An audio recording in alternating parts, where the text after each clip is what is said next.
Shalom, selamat pagi, selamat mengikuti ibadah pada Minggu tanggal 25 Oktober 2020. Warta Gereja GKJ Jonggrangan tanggal 25 Oktober 2020. Informasi ibadah tatap muka untuk GKJ Jonggrangan pada tanggal 1 November akan dilayani oleh Pendeta Wiwi Wulandari dari GKJ Gumulan. Adapun pada tanggal 8 November 2020 akan dilayani oleh Pendeta Indar Prastyotomo SSI. Selanjutnya laporan ibadah dan persembahan.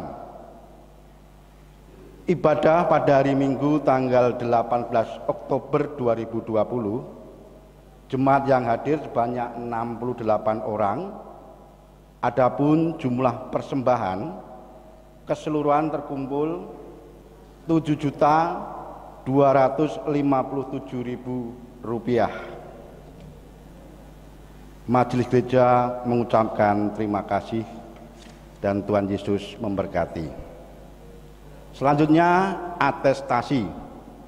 Majelis telah menerima surat permohonan untuk menjadi jemaat atas nama Aprilia Eka Fitrianingsih, Ibu, dan Samuel Alvin Gionanta, anak, yang beralamatkan di Perum Gria Prima Barat.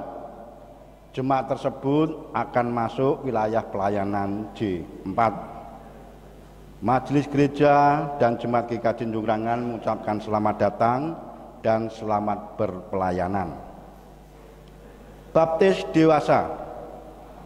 Majelis Gereja pada hari Sabtu tanggal 17 Oktober 2020 jam 4 sore telah dilayani baptis dewasa oleh Pendeta Krista Pendaru atas nama Ibu Mukiem yang beralamat di Dukuh Sewan RT 22 RW 07 Mayungan Ngawen, Klaten. Atas baptis dewasa tersebut, Majelis Gereja dan segenap jemaat GKJ Jonggrangan mengucapkan selamat menerima Tuhan Yesus Kristus sebagai juru selamat. Tuhan Yesus memberkati. Selanjutnya, visitasi reguler Klasis Klaten Timur. Majelis Gereja besok pada hari Selasa tanggal 3 November 2020 jam 6 sore akan menerima visitasi reguler dari Klasis Klaten Timur. Kami mohon bagi jemaat yang berkepentingan dan hendak mengikuti kegiatan tersebut, diharapkan ini menjadi informasi. Atas perhatiannya kami ucapkan terima kasih. Dan yang terakhir, dalam rangka persiapan rapat jemaat terbuka yang akan dilaksanakan pada bulan Februari, saya ulangi, pada bulan Februari 2021, Majelis mengharap untuk tiap-tiap komisi dapat mempersiapkan laporan pertanggungjawaban program kerja tahun 2020 serta rencana anggaran belanja tahun 2021. Kami harap data-data tersebut dapat terkumpul sebelum tanggal 25 November 2020. Demikian Bapak Ibu, warta gereja pada hari ini, Minggu tanggal 25 Oktober 2020. Marilah kita hening sejenak, kita akan memasuki pada panggilan ibadah. Jemaat yang dikasihi dan mengasihi Tuhan, marilah ibadah penutupan bulan keluarga tahun 2020 pada hari ini kita awali dalam panggilan ibadah dengan ucapan syukur kehadirat Tuhan. Sejak dari semulanya, Allah menciptakan dunia ini dengan cinta. Ia menginginkan agar yang diciptakannya hidup dalam kasih, saling memelihara, menopang, serta melengkapi.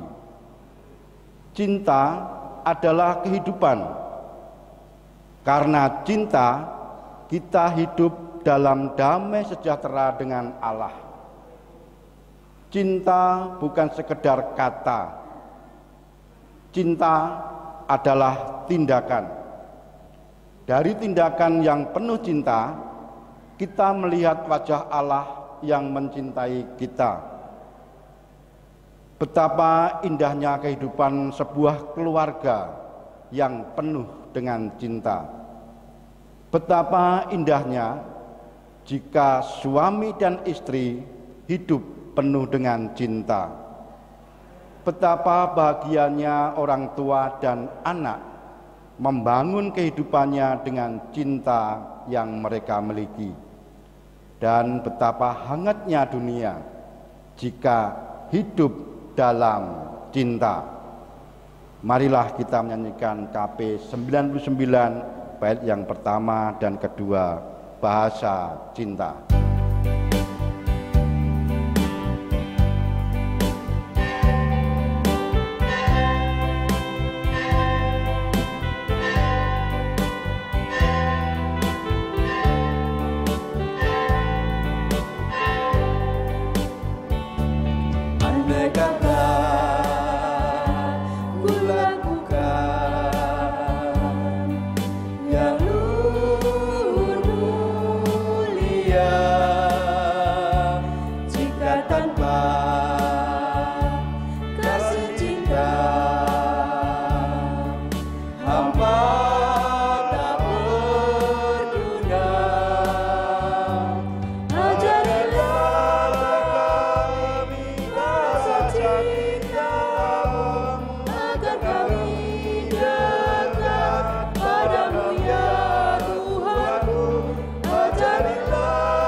Andai kata ku pahami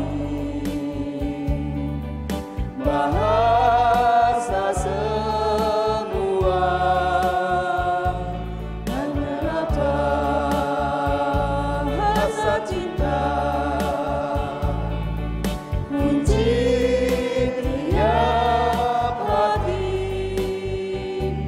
Ajarilah kami bahasa cintamu, agar kami dekat padamu ya Tuhanku. Ajarilah kami bahasa cintamu, agar kami dekat padamu.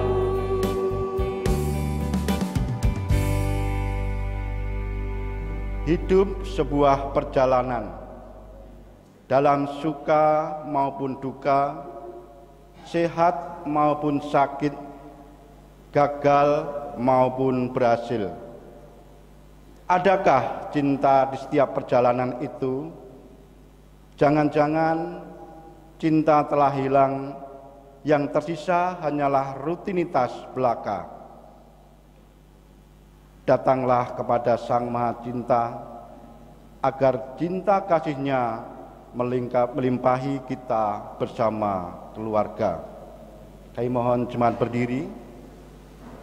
Kita akan mengawali prosesi menyanyikan PKJ 227 bait yang pertama dan kedua, Sekalipun Diriku Dapat Berkata-kata.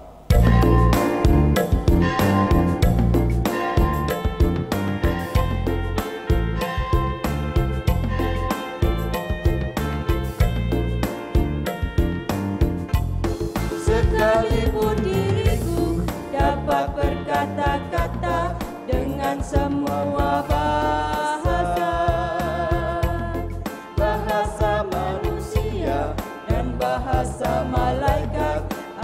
maupun yang lainnya. Tapi jika aku tak mempunyai kasih, aku serupa gong yang menggema dan carangnya gemerinci.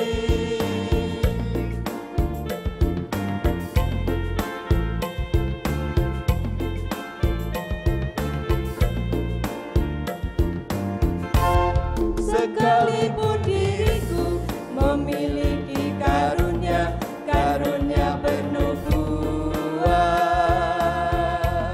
sekalipun diriku punya iman sempurna untuk pindahkan gunung, tapi jika aku tak mempunyai kasih, tiada berguna lagi diriku, tiada berguna diriku.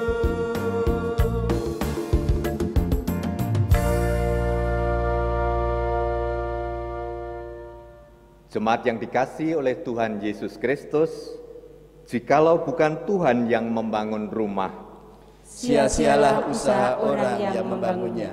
jikalau bukan Tuhan yang mengawal kota, Sia-sialah pengawal berjaga-jaga. berbahagialah setiap orang yang takut akan Tuhan. Yang hidup menurut jalan yang ditunjukkannya. Kiranya damai Tuhan besertamu. Dan besertamu juga.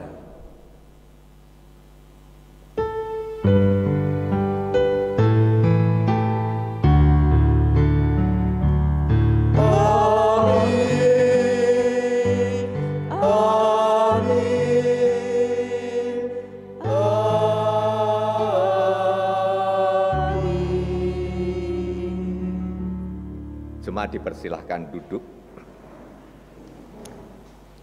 Saudaraku, dalam kerinduan yang menggetarkan dada saya, berjumpa dan melayani jemaat GKJ Jonggrangan. Dalam kerinduan yang kuat akan seluruh gereja-gereja Tuhan di Indonesia, saya datang membawa kabar permohonan doa secara khusus dari Tanah Sumba. Lagu cinta membahana dari sabana atau padang rumput di Tanah Sumba. Selama 1 tahun ini sejak sidang raya PGI, saya membawa kerinduan jemaat-jemaat di Sumba untuk boleh bersama-sama didukung dalam doa demi kehidupan anak-anak kita, terkhusus anak-anak remaja dan perempuan di Tanah Sumba yang menghadapi tantangan dan sungguh rindu akan cinta yang sejati. Saudaraku, ada pertanyaan, dari mana datangnya cinta? Dari mata turun ke hati. Begitu indahnya cinta, hingga setiap orang menginginkan dirinya dicintai dan mencintai. Keluarga membutuhkan cinta. Ketika pernikahan mulanya dibangun, cinta mewarnainya. Namun kala perjalanan hidup ini kita hadapi, masih adakah cinta itu di tengah keluarga kita? Kadang perselisihan, kebekuan, hambarnya kehidupan keluarga yang justru kita temukan. Kita terasa menjadi letih menjalani kehidupan ini. Betapa mudahnya kita menyakiti di antara suami istri, orang tua dan anak-anak. Betapa rentannya kita menjatuhkan mereka yang seharusnya kita cintai. Oleh karena itu, saudaraku, melalui ibadah penutupan bulan keluarga saat ini, kita diajak untuk tidak hanya merasakan kembali gelora cinta, seperti lagu cinta dari Padang Sabana di Tanah Sumba. Tidak cukup pula kita hanya merefleksikan kembali makna cinta dalam kehidupan pernikahan kita. Kita diajak untuk melatih kembali cinta yang kita miliki. Walaupun langkah hidup kita tertatih-tatih, cinta akan menguatkannya hingga pada kesudahan kita di dunia ini. Bagaimanapun, pergumulan diri kita dan keluarga kita masing-masing, marilah kita datang kepada Tuhan. Hadirkanlah Dia dalam perjumpaan kita bersama orang-orang yang kita cintai dalam keluarga, sehingga keluarga kita senantiasa berpusat kepadanya. Saudaraku, mari kita naikkan pujian syukur di ibadah ini dari NKB 133 bait 1 dan 2. Syukur padamu ya Allah.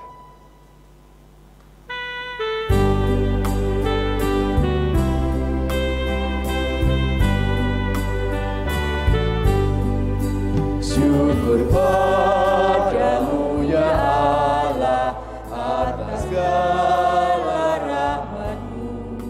Syukur atas kecukupan dari kasih-Mu penuh. Syukur atas pekerjaan walau tubuh pun lemah. Syukur atas kasih sayang dari sanak dan teman.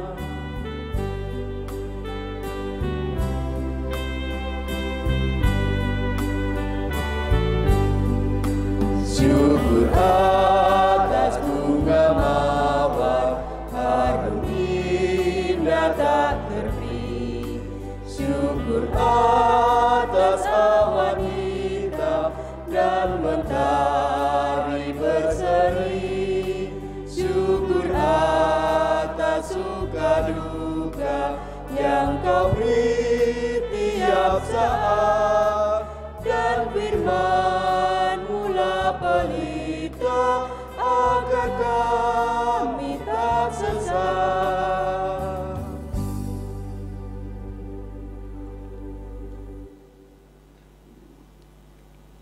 Jemaat Tuhan yang terkasih, marilah dengan segala kerendahan hati kita ungkapkan pengakuan dosa di hadapan Tuhan. Sebagai keluarga, kita bukanlah keluarga yang sempurna, bahkan banyak dosa yang menyelinap masuk dalam keluarga melalui tutur kata, perbuatan, pikiran, dan hal-hal lain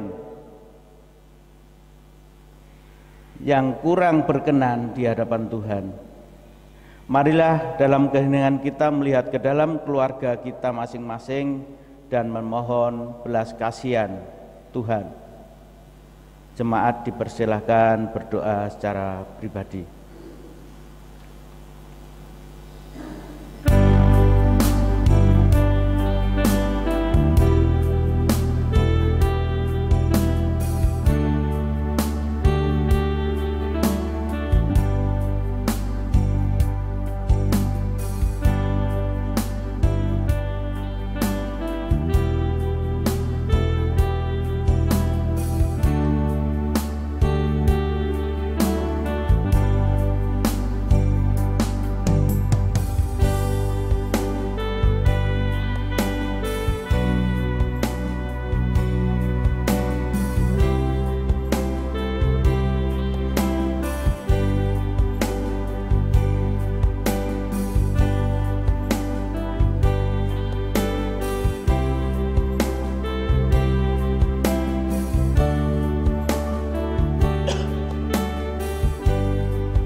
Kami bersyukur kepadamu ya Tuhan, walaupun di tengah-tengah situasi yang masih seperti ini, Tuhan masih memberikan kesempatan kepada kami untuk bersekutu di gerejamu bersama dengan keluarga kami.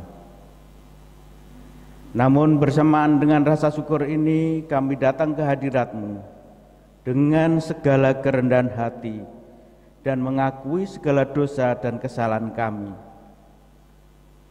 Sebagai seorang ayah dan seorang ibu, kami seringkali abai terhadap tugas-tugas panggilan kami sebagai orang tua bagi anak-anak kami. Kami seringkali membiarkan anak-anak kami tumbuh dan berkembang tanpa didikan yang baik, seturut dengan kehendak-Mu. Ampunilah kami ya Tuhan. Sebagai anak seringkali kami tidak mau mendengar dan memperhatikan didikan serta nasihat yang diberikan orang tua kami, sehingga membuat orang tua kami bersedih hati. Ampunilah kami ya Tuhan. Pada hari ini kami sungguh-sungguh mau belajar untuk menjadi keluarga yang saling mengampuni, saling membentuk, saling membangun, saling mengasihi, saling terbuka satu sama lain, dan saling menyempurnakan untuk menjadi keluarga yang takut akan Tuhan. Inilah seru doa pengakuan dosa kami ya Tuhan. Di dalam nama Putra-Mu yang tunggal, Tuhan dan Juru Selamat hidup kami, Tuhan Yesus Kristus, kami berdoa. Amin. PKJ 37 ayat 1-2.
Jemaat saya undang bangkit berdiri untuk boleh mendengar berita anugerah. Saudaraku, sebagai hamba Allah, saya menyatakan anugerah pengampunan dosa berlaku atas saudara sekalian dan juga atas saya yang datang dalam nama Tuhan dan mengakui segala dosa-dosa kita serta berjanji untuk bertobat. Dengarkanlah firman-Nya dalam Injil Matius pasal yang ke-6 ayat yang ke-14 dan yang ke-15. Karena jikalau kamu mengampuni kesalahan orang, Bapamu yang di sorga akan mengampuni kamu juga. Tetapi jikalau kamu tidak mengampuni orang, Bapamu juga tidak akan mengampuni kesalahanmu. Demikianlah berita anugerah dari Tuhan. Syukur kepada Allah. Saudaraku, melalui pengampunannya kita dipersatukan oleh Tuhan untuk hidup dalam pembaharuan.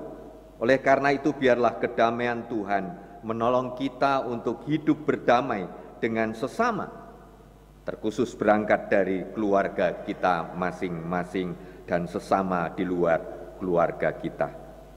Damai Tuhan beserta saudara. Damai Tuhan beserta. Kita bersama-sama menaikkan jemaat, Kidung Jemaat 451 bait 1 dan 2.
Dipersilahkan duduk.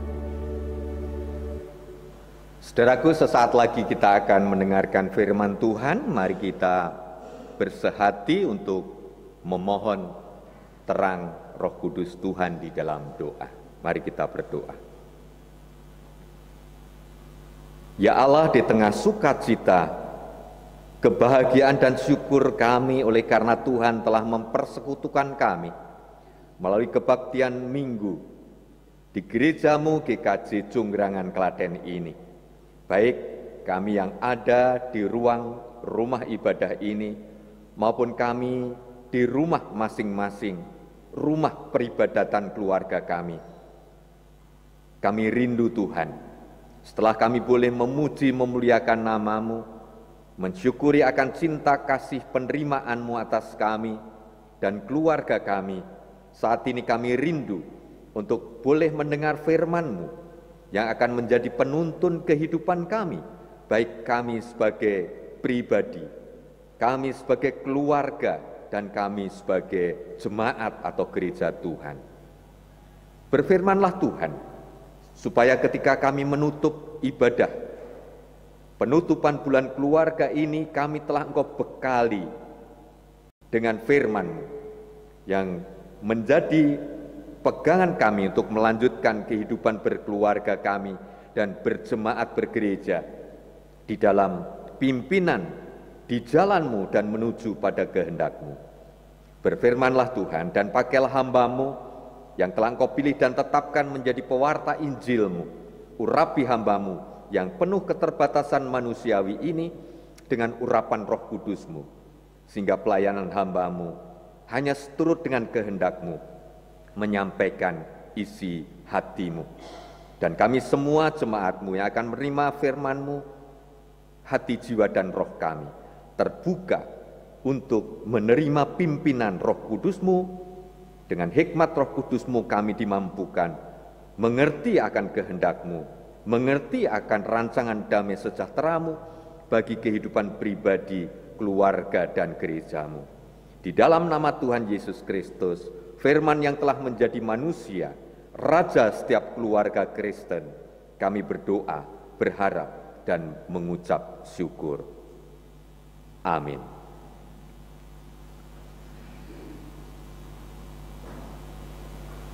Saudaraku, kita akan bersama membaca Injil Matius pasal 22. Injil Matius pasal 22 ayat 34 hingga 46. Ada dua perikop. Perikop pertama hukum yang terutama, dan perikop yang kedua hubungan antara Yesus dan Daud.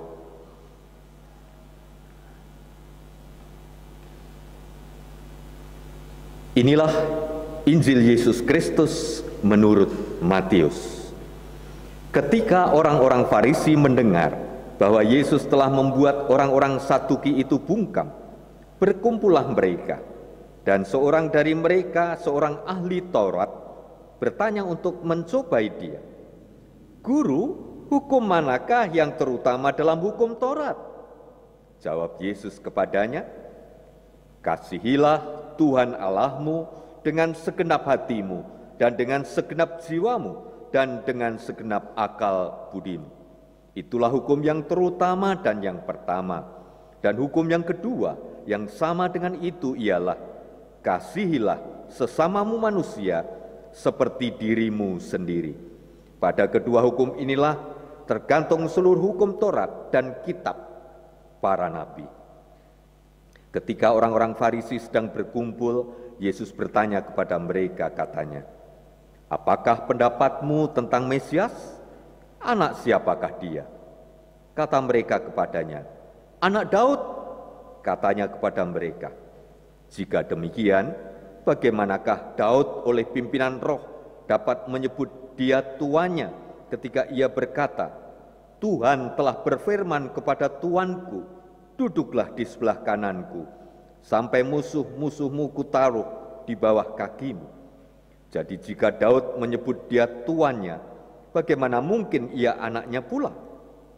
Tidak ada seorang pun yang dapat menjawabnya, dan sejak hari itu tidak ada seorang pun juga yang berani menanyakan sesuatu kepadanya.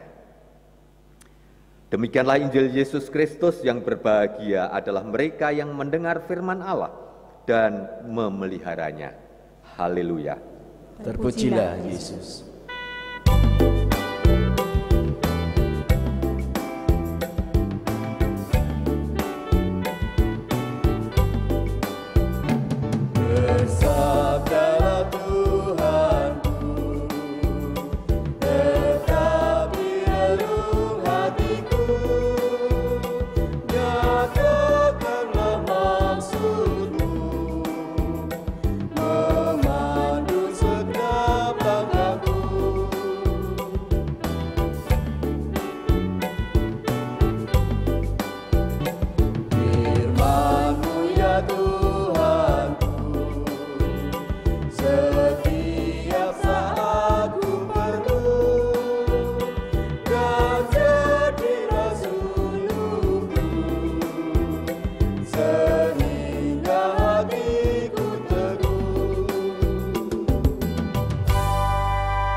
Saudaraku, bersama-sama kita merenungkan tema yang istimewa, melatih cinta.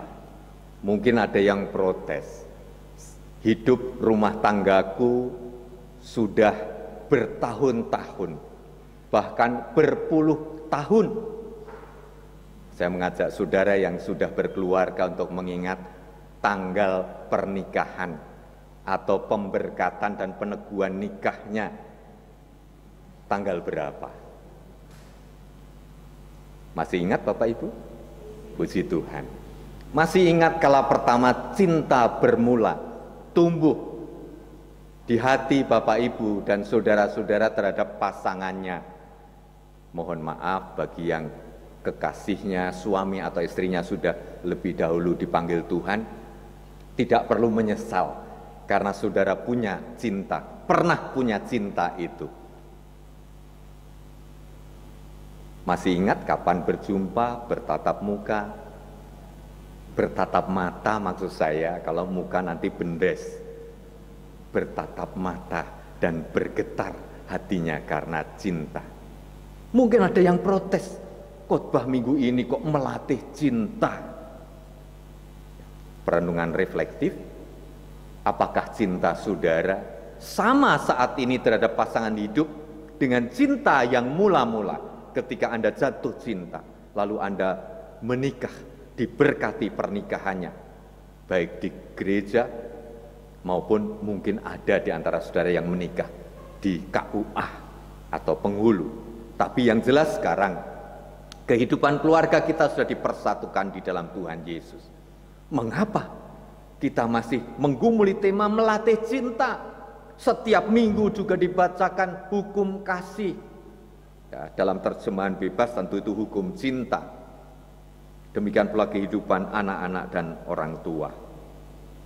Apakah cinta kita, kasih kita kepada anak, terutama anak pertama yang lahir dirindukan, waktu itu pasti Bapak Ibu ingat akan kudangan ketika menimang anak-anak. Masih ingat Bapak-bapak, Ibu-ibu?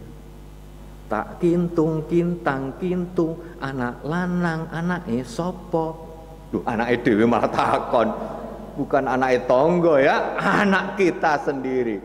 Ya, saya menjadi diteguhkan oleh Tuhan ketika anak saya yang pertama lahir, aku ternyata wong lenang tenan. Karena ada yang katanya saya ini wong lanang yang rodo feminis gitu ya, rodo feminim, rambut itu rodo medoi ya. Tapi saya lenang tenan punya anak. Walaupun anak pertama saya kemudian dipanggil Tuhan, lahir langsung dipanggil Tuhan, makamnya ada di makam Gayamprit. Anak kedua lahir sebagai pengganti, 4 kilo lahir, puji Tuhan. Saya sangat mencintai dia, sangat mengasihi dia. Pertanyaannya, adakah cinta saya sebagai ayah, kasih saya kepada anak saya ini sama dengan cinta mula-mula ketika dia lahir dan sekarang sudah hampir 18 tahun? Nah, saudaraku, kita akan melihat ungkapan Jawa. Next. Ada ungkapan tresno margo kulino. Ya. Ada tentu Bapak Ibu, khususnya yang dari keluarga Jawa, etnis Jawa, ya sangat terbiasa dengan ungkapan ini. Ungkapan ini bagus. Ya, walaupun maaf di sini saya memberi contoh dengan hal yang kurang bagus soal merokok. Tapi bagi perokok tentu merokok itu bagus ya, dan rokok itu bagus. Saya juga dulu perokok, saudaraku, dan saya ingat zaman saya muda ada rokok bentul ya, Bapak Ibu, Pak Tatong ingat ya, rokok bentul sampai sekarang masih ada. Cuma yang rokok kreteknya saya kurang tahu apakah masih. Sekarang filter, saudaraku. Dia punya iklan dengan kalimat tresno margo kulino. Soal merokok ini sesungguhnya soal pakulinan. Ketika kita ngulinake ngerokok, ya, pertama-tama bapak-bapak punya pengalaman. Ngerokok pertama bagaimana, Pak?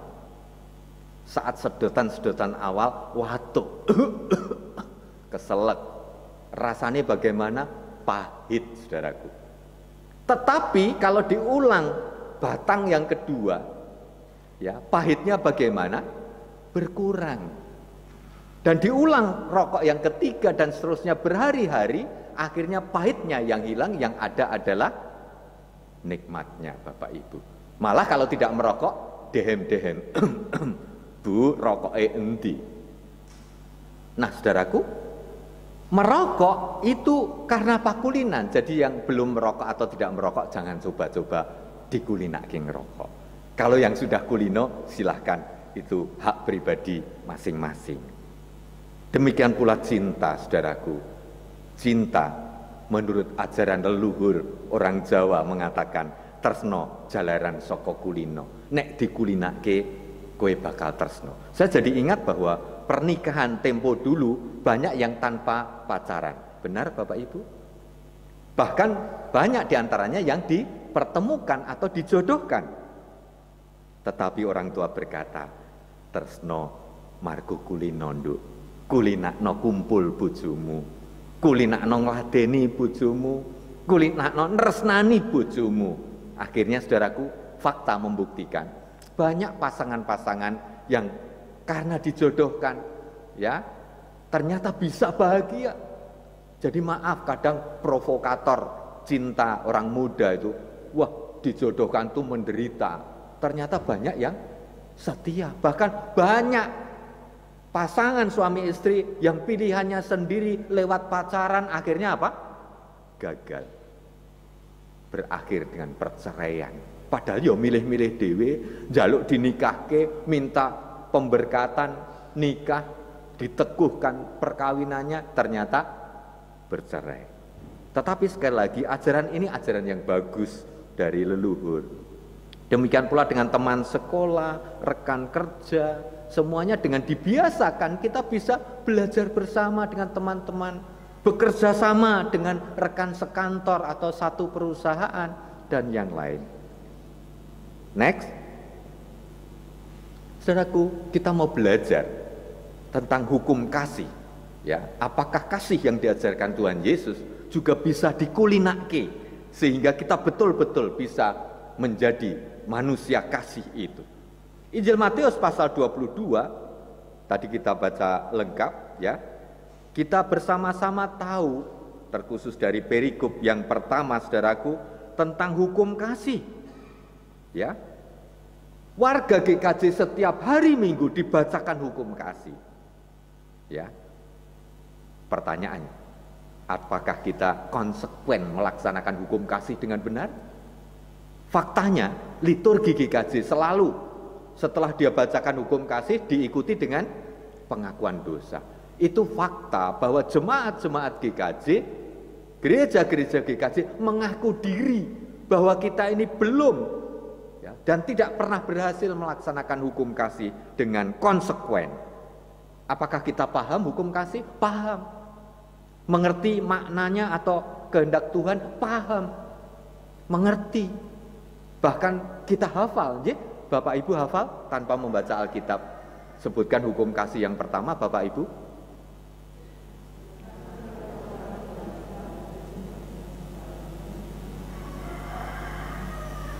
Iya, bagian akhirnya rada alon, margo rada lali karena panjang. Kasihilah Tuhan Allahmu dengan segenap hatimu, dengan segenap jiwamu, dan dengan segenap akal budimu. Apal. Poneh pendito nglotok, tapi mergo nglotok ciblok, tiba tidak setia, sok-sok ya oglangan le nang gereja, alasane iji online nang omah wae, nang omah wae. Kasih kepada sesama, nyatanya kala-kala ya ijik padu karo bojo, kala-kala ya ijik nesu-nesu dengan anak kita. Saya juga Bapak Ibu ngaku jujur, apal ngelotok neng tiba. Hukum kasihnya yang kedua, kasihilah sesamamu manusia. Tapi ini harus menjadi dasar, kita diingatkan lagi, ini menjadi dasar utama kehidupan kita, kehidupan orang Kristen, pengikut Kristus. Nah, kita mau belajar dari orang Farisi. Bahkan di sini dituliskan di ayat 35 bahwa orang Farisi itu seorang ahli Taurat. Menurut saudara dia tahu tidak hukum kasih? Sangat tahu. Hafal tidak? Hafal pasti. Wah, ahli Taurat itu ngelotok-ngelotok juga saudaraku. Ya. Tapi apa yang terjadi? Dia masih mempertanyakan itu kepada Tuhan Yesus walaupun sekaligus dia menguji. Artinya menguji Tuhan Yesus berarti dia sesungguhnya tidak mengasihi Tuhan Yesus dengan sebaik-baiknya, tidak mengasihi sesama dengan sebaik-baiknya. Apalagi Yesus adalah representasi penyataan Allah, kehadiran Allah dalam rupa manusia. Jadi kalau seorang ahli Taurat saja gagal melaksanakan hukum kasih yang dia tahu di perjanjian lama, ya, terkhusus di kitab Ulangan tertulis itu, ya, apalagi maaf kita, ya, apalagi saya juga, ya, walaupun pendeta juga akan bisa, ya, tidak berhasil dengan konsekuen melaksanakan hukum kasih. Kita diingatkan sekarang, sekali lagi diingatkan akan hukum kasih sebagai landasan hidup pribadi sebagai orang Kristen, landasan keluarga Kristen dalam hidup berumah tangga, landasan gereja Tuhan. Hukum kasih harus tidak hanya dibacakan dalam ibadah, tapi dipraktekkan dalam hidup berjemaat, bergereja setiap saat. Next. Saudaraku, ada satu penelitian.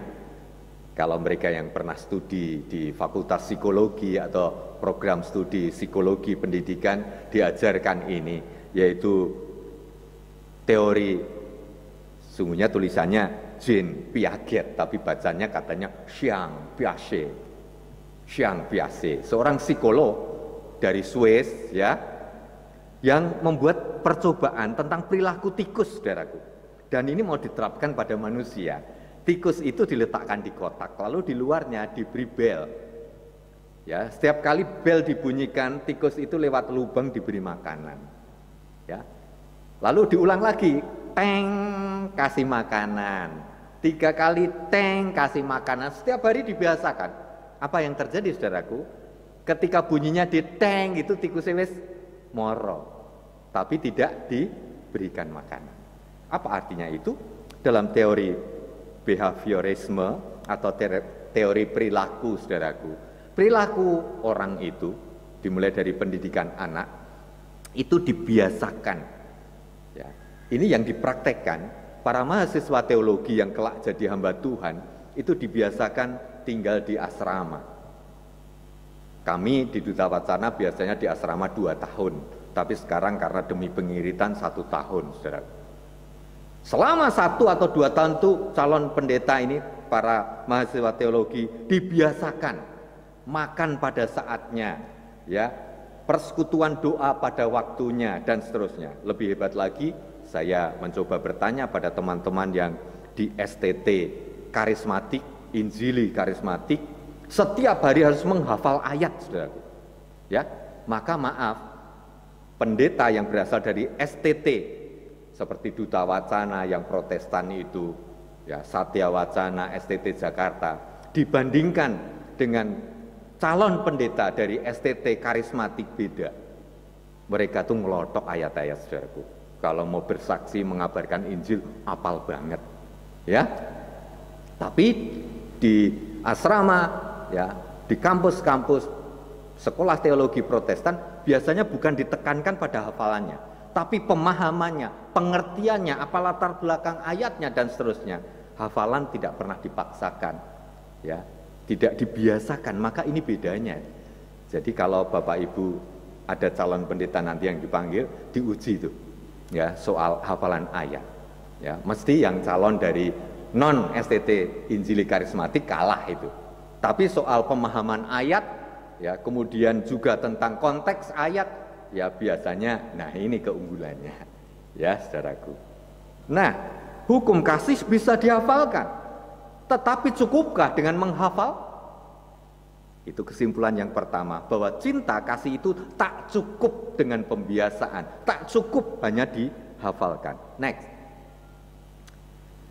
Kesimpulan kedua, sesungguhnya cinta kasih itu butuh pembelajaran. Apa yang disebut dengan tema di sini, melatih cinta. Cinta kasih itu butuh latihan, ya, pembiasaan, pembelajaran yang sungguh-sungguh, tidak cukup diucapkan, tapi dimengerti dengan sungguh-sungguh. Injil Matius pasal 22, kalau kita baca di ayat 41 sampai 46, orang-orang Farisi itu tidak benar-benar mengerti dan mengasihi Tuhan. Hafal? Ya hafal. dia sangat hafal kitab Taurat, khususnya hukum kasih ini. Tetapi mereka sesungguhnya belum benar-benar mengerti kehendak Tuhan, apa dibalik hukum kasih itu dan apa kehendak Tuhan. Apalagi mempraktekkan kasih dengan sungguh-sungguh kepada Tuhan. Kita tahu kesaksian Alkitab, orang Farisi itu tekun sekali beribadah, berdoa, bahkan di pinggir jalan pun berdoa gitu kan. Persembahan ya oke, tapi lihat, persembahan ya disengaja ambil mata uang yang emas, dikelinting ke banter, kelontang gitu, bunyinya kan beda. Ada tukang emas di sini, bunyi emas yang asli dengan imitasi kalau dijatuhkan itu berbeda. Berdoa ya tidak perlu hanya di dalam rumah, di dalam kamar, tapi di pinggir-pinggir jalan. Mereka ingin show ya, bagaimana berdoa. Tapi mereka taat terhadap aturan agama.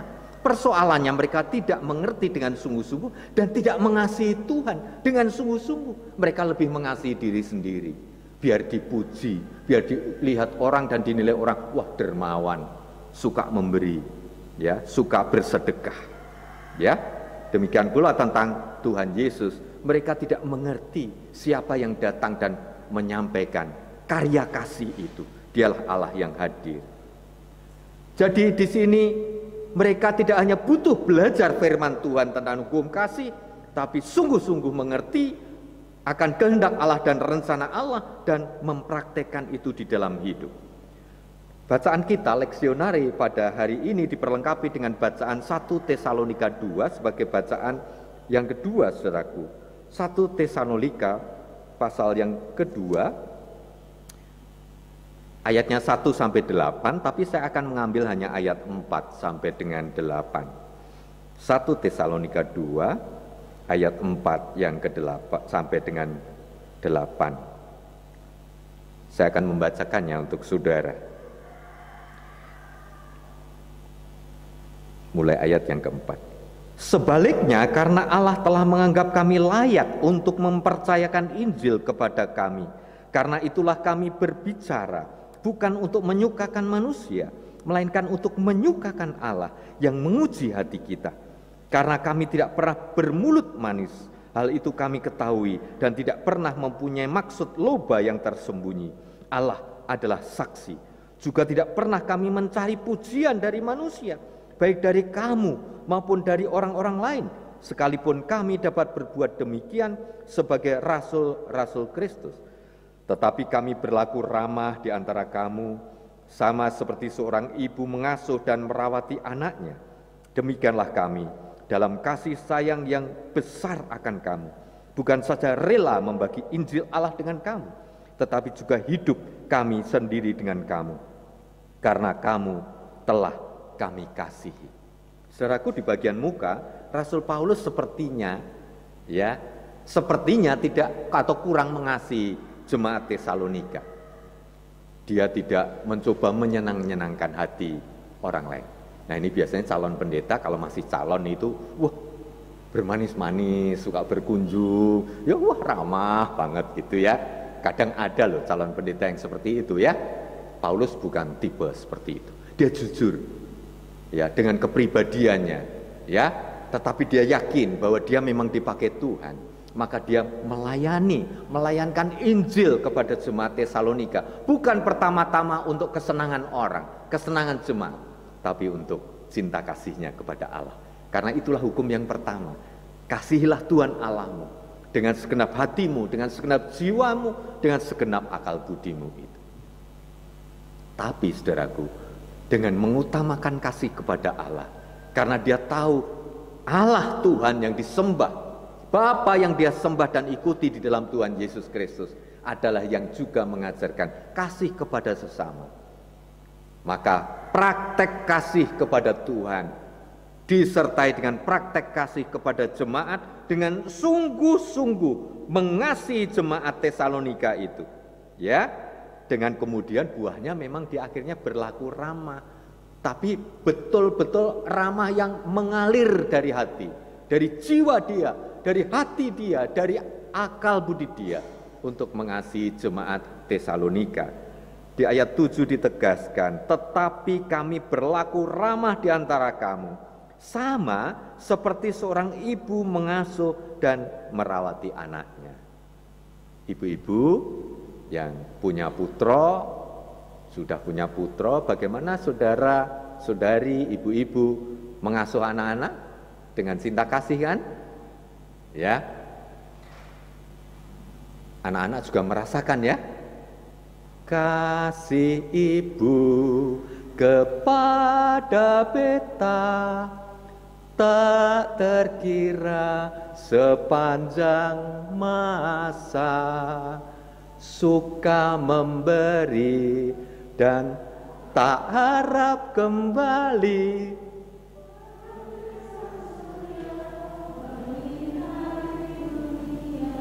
Tenane ibu-ibu, nanti kalau anak-anak sudah bekerja, ijik ngarep-arep tidak Bapak Ibu, nek gajian mbok eling karo mboke. Tetapi saudaraku, setiap ibu pasti mengasihi dengan sungguh-sungguh anaknya, merawat, membesarkan, mendidik. Kasih ibu luar biasa. Saya belajar juga dari istri yang mengasuh anak dengan sungguh-sungguh, walaupun dia tertunda, ya, ketika dia harus 5 tahun meninggalkan anaknya, kembali dia sangat mengasihi anaknya, luar biasa. Saya terkesan ketika istri itu pulang dari Jepang dari studi, ketemu di bandara, anak saya itu mundur-mundur, mau dipeluk nggak mau, ya, nubruk bapaknya, dia menangis, saudara. Istri saya itu menangis karena anaknya tidak mau dipeluk. Tapi saya mendorong dia, ayo belajar setiap hari ngulinake karo anake. Belajar dengan sungguh-sungguh, melatih lagi mencintai anak yang 5 tahun ditinggal. Akhirnya sekarang saudaraku, anak saya itu lebih lengket pada ibunya dan saya mulai iri ya. Ya, tapi saya bersyukur hubungan anak dan ibunya sudah pulih kembali. Nah, saudaraku, disinilah Rasul Paulus menunjukkan cinta kasih itu butuh dilakukan, diulang-ulang melakukannya, baik mengasihi Allah dan mengasihi jemaat, ya. Bahkan di tengah penderitaan, ya, Rasul Paulus bisa menemukan cinta kasih itu sungguh-sungguh kepada Allah dan juga kepada jemaat. Kita tahu bahwa Rasul Paulus dan para rasul itu menderita karena penganiayaan, penindasan dari orang-orang atau kelompok antikristus, bahkan dipenjara, ya. Tetapi akhirnya Rasul Paulus tidak berkurang, bahkan semakin bertambah-tambah kasihnya kepada Allah, kepada Tuhan Yesus Tuannya, dan kepada jemaatnya. Itulah yang bisa kita pelajari dari pengalaman Rasul Paulus, ya, mengembangkan, menumbuh kembangkan cinta kasih selama di dalam pelayanannya itu. Next.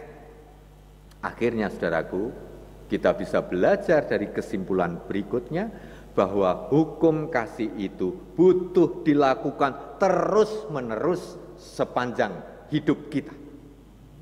Terus-menerus harus dihidupi dan hidup di dalam keluarga kita, di dalam gereja Tuhan, ya, di dalam terah atau keluarga besar, bahkan di tengah masyarakat bangsa Indonesia ini.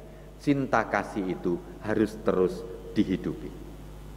Saya pribadi yang menerima tugas dari Jemaat GKJ Ndagen Palor untuk program pelayanan perdamaian lintas budaya dan agama, saya terus belajar bagaimana mempraktekkan hukum kasih dalam pergaulan dengan umat agama lain, dengan kiai-kiai, dengan pandita Hindu, dengan biksu, ya, boksu, konghucu, dan semuanya itu, saudaraku. Walaupun kadang, maaf, kan di Jogja itu sekarang lagi sering diberitakan kota yang dulu bergelar City of the Tolerance, ya, sekarang menjadi, ya, kota yang tidak toleran. Walaupun ada orang-orang yang memperlakukan kami, kita semua orang Kristen dengan sebutan kafir, kaum murtadin atau yang lain, kita terus harus mengasihi. Karena Tuhan Yesus mengatakan bahwa tidak hanya kasihilah sesamamu manusia, di Injil Matius pasal yang kelima, saudaraku, kasihilah musuhmu, ya, dan berdoalah untuk mereka yang menganiaya kamu. Injil Matius pasal yang kelima ayat 43 sampai 45. Kamu telah mendengar firman, kasihilah sesamamu manusia dan bencilah musuhmu. Tetapi aku berkata kepadamu, kasihilah musuhmu dan berdoalah bagi mereka yang menganiaya kamu. Karena dengan demikianlah kamu menjadi anak-anak Bapamu yang di sorga, yang menerbitkan matahari bagi orang yang jahat dan orang yang baik, dan menurunkan hujan bagi orang yang benar dan orang yang tidak benar. Ya, saudaraku, surat 1 Yohanes pasal 3 mengajar kita dalam pergaulan sehari-hari, dimulai dari keluarga, itu harus mempraktekkan kasih yang demikian. Mari kita buka sebagai bacaan terakhir kita penutup 1 Yohanes pasal yang ketiga, ayatnya yang ke-16 sampai dengan 18. Surat 1 Yohanes pasal 3 ayat 16 sampai dengan 18. Ayat 16 dibaca kaum pria bersama saya, ayat 17 kaum perempuan, dan ayat 18 bersama-sama. Sudah ketemu saudaraku? 1 Yohanes pasal yang ketiga. Mari kaum pria bersama saya memulai ayat 16. 1, 2, 3. Demikianlah kita ketahui kasih Kristus, yaitu bahwa Ia telah menyerahkan nyawanya untuk kita. Jadi kita pun wajib menyerahkan nyawa kita untuk saudara-saudara kita. Kaum perempuan?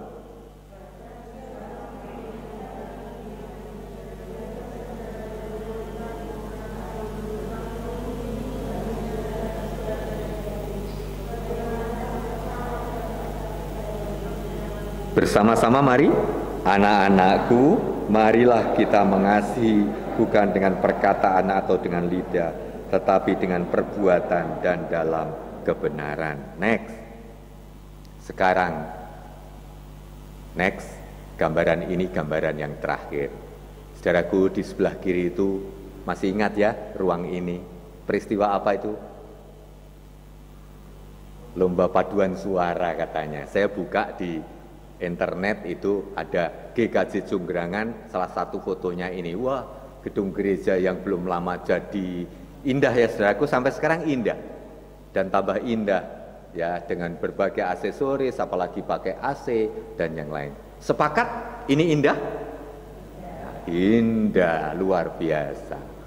Kalau dilihat ya, malam ketika semua lampu dinyalakan ya, bagaimana? Indah, itu mosaik Yesus Sang Gembala itu nyala bagus. Tetapi lihat gambar di sebelah kanan. Ketika Mas Noel mulai mematikan lampu, semua lampu dimatikan hanya untuk penerang di teras. Apa yang terlihat? Gedung gereja ini maaf, seperti kastil, istana di Eropa, di mana Dracula tinggal. Ya, ketika gelap loh ya, ketika gelap. Apa yang ingin saya tampilkan di sini? Gereja ini punya keindahan yang luar biasa. Tapi waspada. Ketika kegelapan mulai menggoda, jangan biarkan kegelapan menguasai gereja ini. Gereja bukan hanya gedungnya, tapi gereja isinya adalah manusia-manusia yang adalah domba-domba Kristus. Kata gereja dari kata bahasa Portugis, igreja, kawanan domba, saudara. Dan Yesus adalah gembala kita. Ya, gembala kita adalah sang terang. Maka gereja ini harus menampakkan terangnya.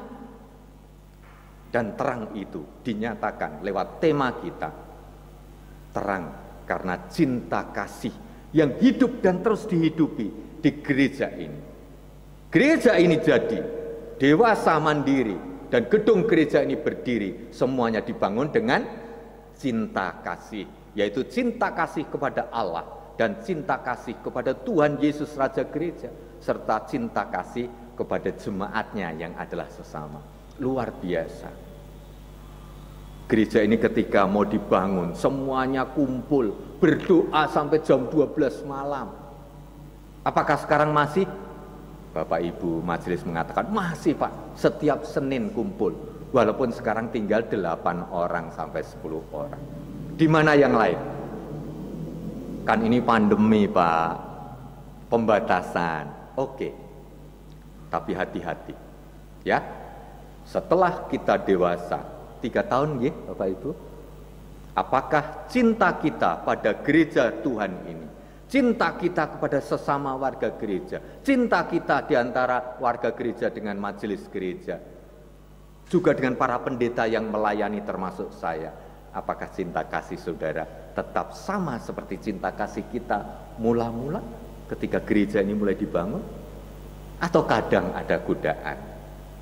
Ya, ketika mulai ada perbedaan pendapat, ketika mulai ada maaf, ya ini terjadi di gereja lain ya, tidak di sini. Mulai ada perbedaan pendapat yang berbuntut pertengkaran, yang akan mengancam keutuhan gereja Tuhan, mengancam terang gereja Tuhan, jemaat ini untuk memancarkan hidup dalam kasih.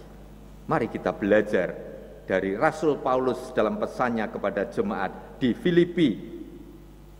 Jemaat di Filipi pasal yang kedua ayat 1-3 yang demikian. Jadi karena dalam Kristus ada nasihat, ada penghiburan kasih, ada persekutuan roh, ada kasih mesra dan belas kasihan. Karena itu sempurnakanlah sukacitaku dengan ini.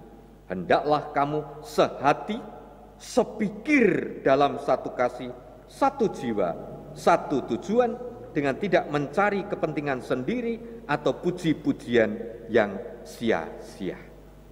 Mari dengan rendah hati kita bertanya, perlukah jemaat GKJ Junggrangan, baik sebagai pribadi maupun sebagai komunitas Kristen jemaat, demikian pula sebagai institusi organisasi gereja, perlukah jemaat GKJ Junggrangan melatih cinta lagi? Biarlah pertanyaan ini terus menggaung di hati, jiwa, dan roh kita. Seperti cinta saya kepada tanah Sumba, kepada gereja-gereja yang pernah saya kunjungi dan layani di Sumba. Maka pagi ini saya memakai ikat kepala Sumba dan terus saya pakai dalam pelayanan.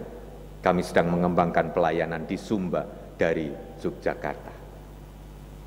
Biarlah hati yang dipenuhi cinta kasih saya kepada tanah Sumba, kepada gereja-gereja di Sumba, boleh saya bawa ke Jogja. Minimal didoakan, kalau bisa terus berkelanjutan dengan wujud nyata pelayanan di kemudian hari. Mohon doa restunya, bulan Februari kami satu tim akan melayani di 5 gereja GKS, Gereja Kristen Sumba, yang sesungguhnya sama merupakan buah pelayanan penginjilan, lembaga misi dari Gereja Kristen Nederland, sama dengan kita di GKJ ini. Ya, kiranya doa saudara, cinta kasih kita kepada sesama gereja, gereja Tuhan ini terus bertumbuh berkembang. Untuk itulah kita terus melatih cinta kita. Amin. Saat teduh bagi kita. Saya undang jemaat untuk bangkit berdiri dan majelis akan memimpin pengakuan iman kita.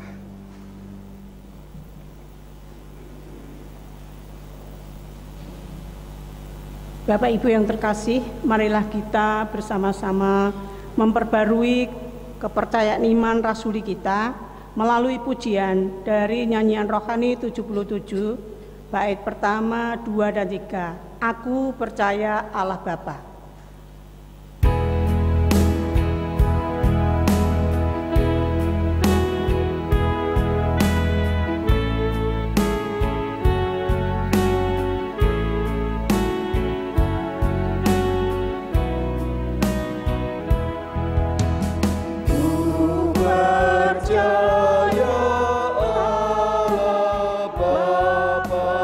Maha Kuasa dan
jemaat dipersilahkan duduk kembali. Saudaraku, kita akan bersama-sama menaikkan doa syafaat kita. Kita bersama bersehati di dalam doa, kita naikkan doa kita.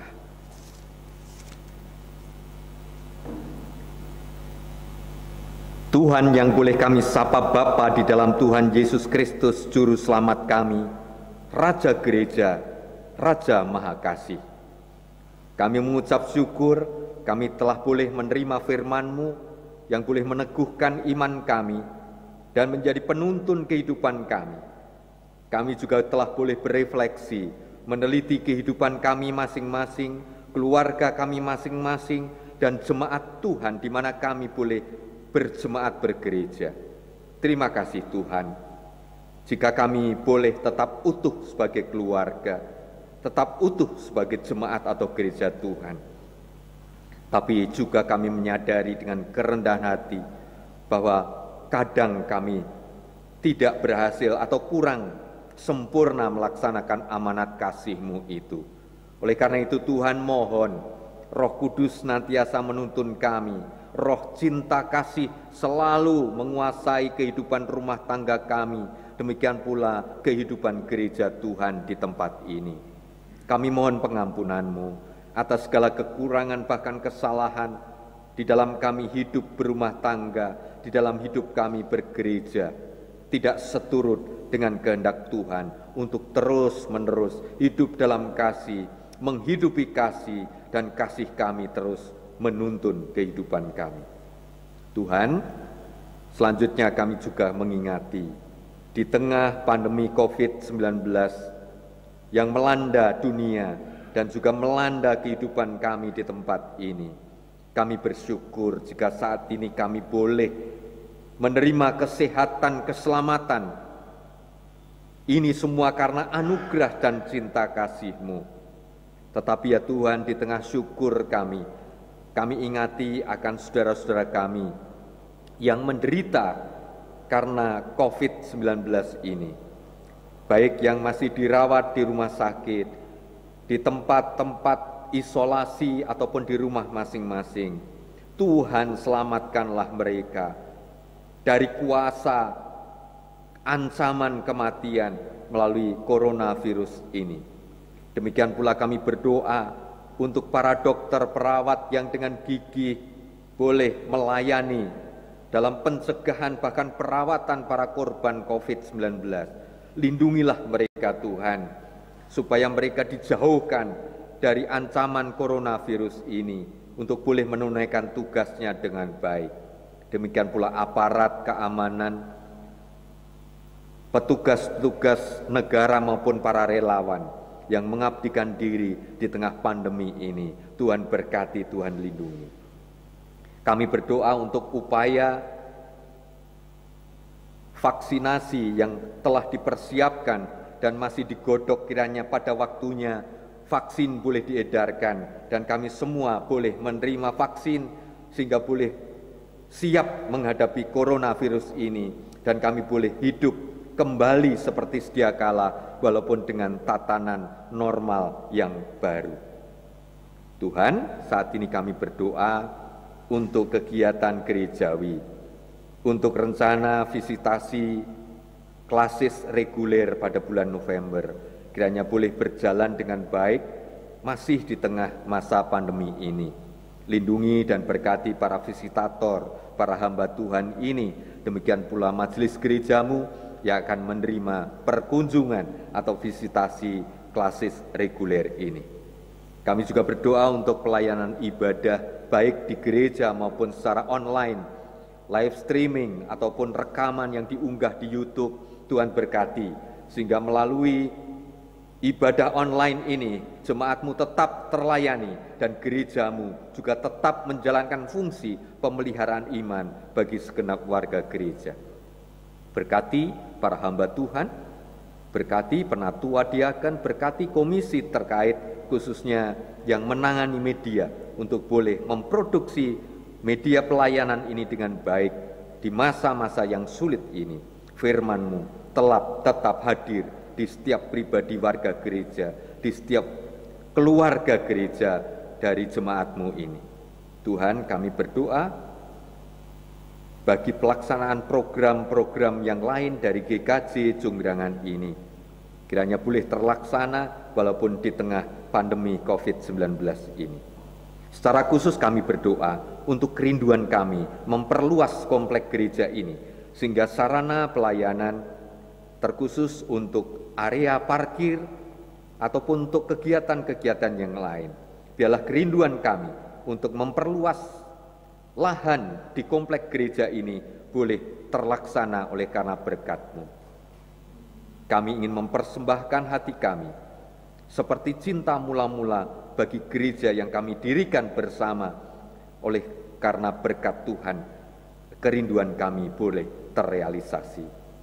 Tuhan, saat ini kami berdoa untuk warga jemaat yang sakit atau yang berada dalam masa pemulihan seusai sakit. Kiranya tangan kuasa Tuhan Yesus Kristus menjamah, menyembuhkan. Engkau berkati segala upaya baik medis maupun upaya alternatif yang seturut dengan kehendak Tuhan, boleh Tuhan berkati. Mendatangkan kuasa mujizat kesembuhan dan pemulihan yang datang dari Tuhan di dalam kuasa Tuhan Yesus Kristus. Tuhan, kami juga berdoa bagi proses pendidikan, terkhusus bagi anak cucu kami di masa pandemi yang masih harus dijalani dengan sistem online. Kami menyadari betapa berat masa studi anak-anak kami di masa pandemi ini, seperti beratnya kami sebagai orang tua mendampingi anak-anak kami. Berkati juga guru-guru yang melayani pengajaran melalui online ini. Tuhan mampukan sehingga pelayanan proses pendidikan dan pengajaran boleh terus berjalan dengan baik.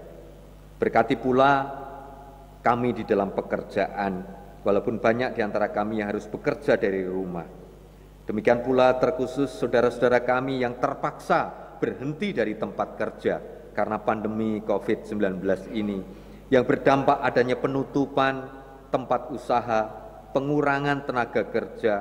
Tolong Tuhan, saudara-saudara kami ini boleh mendapatkan jalan keluar untuk kebutuhan hidup dalam rangka memenuhi kebutuhan hidup untuk hidup yang sejahtera.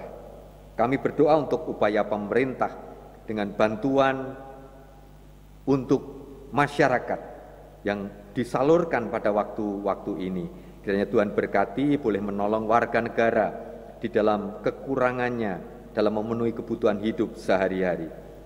Di tengah usaha ini, potensi penularan COVID-19 di dalam antrian memperoleh bantuan dari pemerintah, kiranya Tuhan lindungi masyarakat, rakyat kecil yang menerima bantuan ini dari ancaman terpapar coronavirus. Tuhan, berkati pula saudara-saudara kami sebangsa setanah air yang menderita karena bencana alam. Hujan mulai melanda daerah-daerah dengan intensitas yang tinggi. Angin mulai merusak beberapa daerah. Banjir mulai datang. Tolong Tuhan, kiranya Engkau mampukan kami menghadapi fenomena alam yang kadang tidak normal ini. Mampukan kami dan menyadari bahwa kadang tingkah laku manusia yang merusak alam mendatangkan bencana bagi manusia sendiri. Ampuni kami dan pulihkanlah alam ciptaan kami ini, alam ciptaan Tuhan ini bagi kehidupan kami. Tuhan, kami berdoa bagi segenap pelayanan dari pemerintah pusat sampai ke daerah. Terkhusus Tuhan juga untuk penyelenggaraan pilkada di daerah Kabupaten Klaten dan di daerah-daerah lain di Indonesia yang menjalankan program pilkada serentak. Kiranya boleh Tuhan berkati, dijauhkan dari pertikaian. Kiranya pesta demokrasi ini boleh berjalan dengan baik, dan kami sebagai warga negara, warga daerah yang juga adalah anak-anak Tuhan, boleh ikut dalam pesta demokrasi ini dengan baik seturut dengan kehendak Tuhan. Bahkan kami boleh Tuhan pakai menjadi alat-Mu menentukan seorang pemimpin di daerah kami oleh karena pimpinan Roh Kudus Tuhan. Akhirnya Tuhan, kami serahkan hal-hal yang belum terucapkan dalam doa syafaat ini. Engkau sungguh mengetahui segala kebutuhan dan problema yang kami hadapi. Engkau Maha Tahu dan Engkau Maha Kasih serta Maha Kuasa. Kami naikkan Tuhan, seru doa syafaat kami di dalam nama Tuhan Yesus Kristus yang telah mengajar doa Bapa kami. Bapa kami yang di surga, dikuduskanlah namamu, datanglah kerajaan-Mu, jadilah kehendak-Mu di bumi seperti di surga. Berikanlah kami pada hari ini makanan kami yang secukupnya, dan ampunilah kami akan kesalahan kami, seperti kami juga mengampuni orang yang bersalah kepada kami. Dan janganlah membawa kami ke dalam pencobaan, tetapi lepaskanlah kami daripada yang jahat. Karena Engkaulah yang mempunyai kerajaan dan kuasa dan kemuliaan sampai selama-lamanya. Amin. Bapak, Ibu, dan jemaat yang terkasih dalam Tuhan Yesus Kristus, saat ini kita akan bersama-sama menghaturkan syukur atas pemeliharaan Tuhan dalam hidup kita. Dan rasa syukur itu akan kita wujudkan dalam bentuk persembahan dengan mengingat firman Tuhan dari Kolose 3 ayat 17 yang berbunyi demikian. Dan segala sesuatu yang kamu lakukan dengan perkataan atau perbuatan, lakukanlah semua itu dalam nama Tuhan Yesus, sambil mengucap syukur oleh Dia kepada Allah, Bapa kita. Kita akan bersama-sama menyanyikan Kidung Jemaat 337, bait yang 1 dan 2, betapa kita tidak bersyukur.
Kita bersama-sama mengaturkan persembahan untuk Tuhan.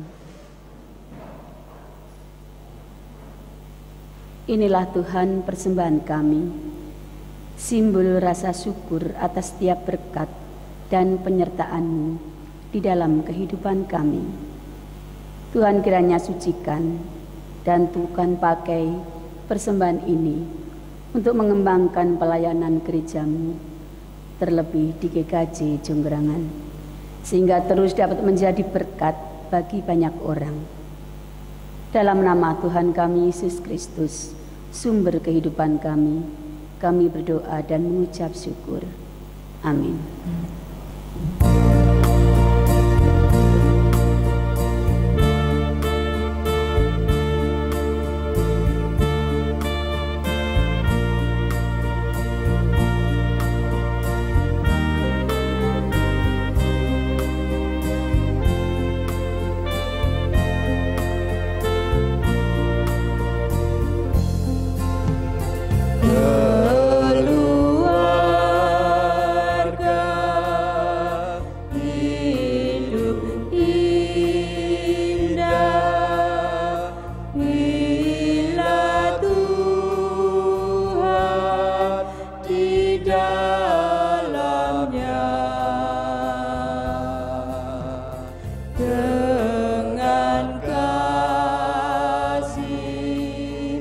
yang sempurna.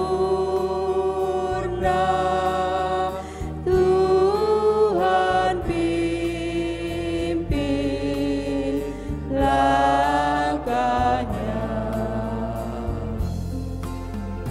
Terima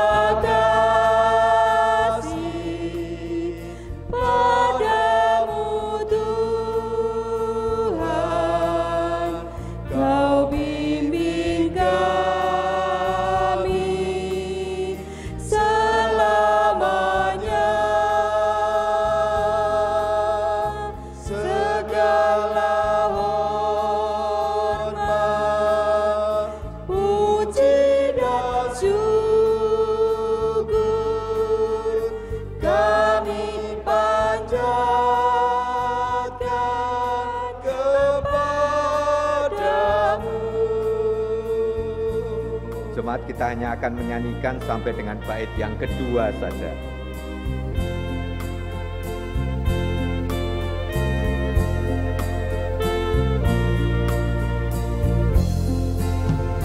Di dunia banyak jalan, jalan mana kan ditempuh. Jalan lurus hanya satu, jalan Tuhan itulah. Terima kasih padamu Tuhan,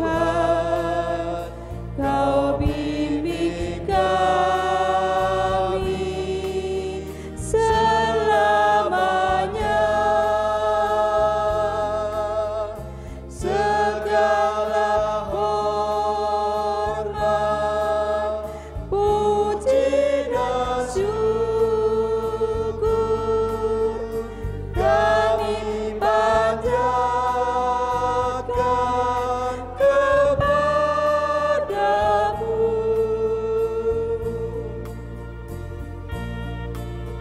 Mari bersama-sama di akhir ibadah ini kita terima pengutusan dan berkat. Saudaraku, bersukacitalah karena kasih-Nya sungguh besar bagi hidup kita. Syukur kepada Allah. Tuhan mengutus kita ke dalam dunia menjadi pelayan-Nya dan melayani sesama. Kami siap menjadi keluarga yang saling melayani tiap anggota keluarga kami, melayani sesama dan melayani Tuhan. Saudaraku, pulanglah dalam damai sejahtera-Nya. Syukur kepada Allah, Terpujilah Tuhan. kini dan selamanya. Sekarang terimalah berkat Tuhan.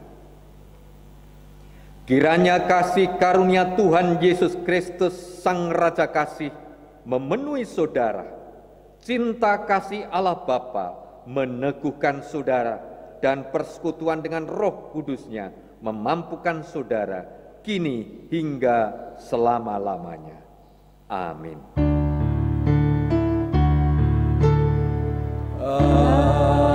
Haleluya, haleluya, haleluya, haleluya, haleluya. Amin,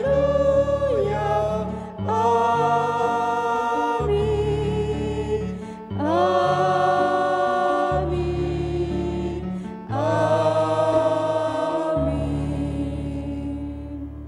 Ibadah telah selesai dan bulan keluarga kita akhiri dalam suasana penuh syukur melalui ibadah penutupan hari ini. Selamat menikmati dan melatih cinta kasih dalam keluarga masing-masing dan di dalam gereja Tuhan ini. Kita pujikan hidup kita yang benar.